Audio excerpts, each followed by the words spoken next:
going to interject here just for a moment to talk about one specific thing that made us all sit up quite straight here at the desk when he said it. That was Lou Holtz, who is the beloved former Notre Dame football coach. He said a lot there, but he said at one point of Joe Biden, he and other politicians are Catholics in name only, which is a very serious thing to say about a person and their relationship with their God and their faith. It sticks out in particular when you say that about somebody like Joe Biden, who is the nation's first Catholic vice president and would be the first Catholic president in more than 50 years. Just to put a finer piece of understanding on that point, we've called tonight Father James Martin, who is a Jesuit priest. He's editor-at-large of America Magazine.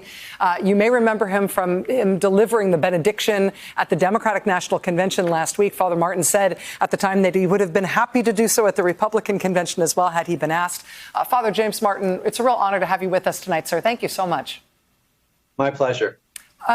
It struck all of us here. I know it struck me to hear Vice President Biden there called a Catholic in name only. Just wanted to get your reaction to that, given what you know of Vice President Biden and what that kind of an epithet means. I don't think you should say that about anybody.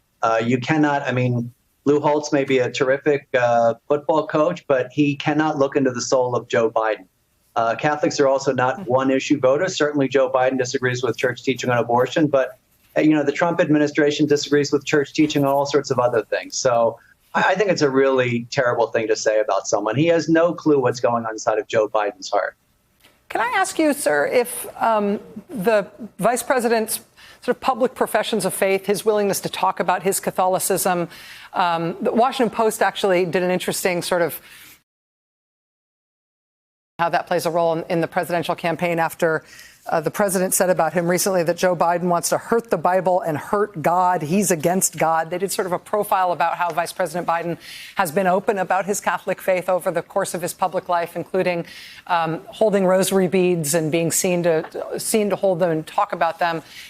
Among Catholic voters of all ideological stripes, is it significant that Vice President Biden has been so open about his faith, and it would be a landmark election for him if he became president?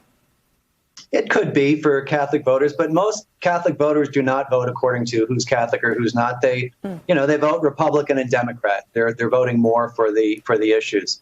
But this idea, again, that he needs to be judged based on one particular stance that he's taking is kind of ridiculous. I mean, I would imagine that the Trump administration would not want President Trump called Christian in name only, with the whole list of all of the things that he's gone against the church on. We shouldn't be getting into sort of divining whether or not someone is a good Christian or not. It's judge not, as Jesus said, and I think he's a pretty good authority.